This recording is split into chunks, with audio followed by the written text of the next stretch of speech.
शांतनु कौशिक जी। राधा वल्लभ। राधा वल्लभ श्री हरिवंश महाराज जी। महाराज जी, सबकी आत्मा एक है तो मोक्ष किसका होता है महाराज जी? मोक्ष और कल्याण में क्या अंतर है महाराज जी? मोक्ष होता ही नहीं है।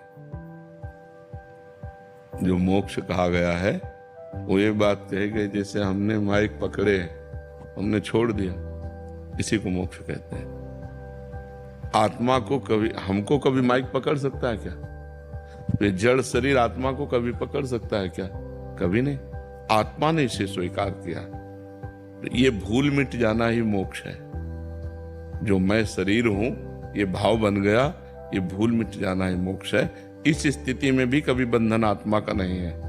इस स्थिति में, अज्ञान की स्थिति में भी कभी आत्मा का बंधन हुआ ही नहीं। त्रिकाल में न पहले था, न अब है, न बाद में होगा। जब देखो, गोस्वामी तुलसीदास जी लिख रहे हैं बड़ी सूक्ष्मता से, जड़ चेतन ही ग्रंथि पड़ गई। समझ रहे हो? जड़ चेतन ही ग्रंथि पड़ गई, यद्यपि मृषा छूटत कठिनाई। यद्यपि झूठी है, जड़ चेतन की ग्रंथि कभी लगी नहीं सकती, पर छूटत ही कठिनाई, क्योंकि हमने पकड़ रखा है।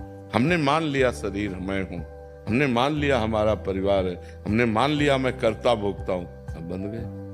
यही कर्ता भोक्ता भाव जब दिव्य ज्ञान के द्वारा हटता है और ये भाव आ जाता है कि मैं ब्रह्म हूं, तत्त्वमसि, मैं वही परम तत्व, ये बोध अपने आप से अपने आप का हो गया, मुक्त हो गया। क्योंकि पहले भी मुक्त था, बाद में भी मुक्त रहेगा, बीच में भी मुक्त है। उसने पकड़ रखा, उसको किसी ने नहीं पकड़ रखा। कोई गांठ नहीं बनी, पर छूटत कठिनाई, बिना साधना के छूट नहीं सकती है। समझ पा रहे हो?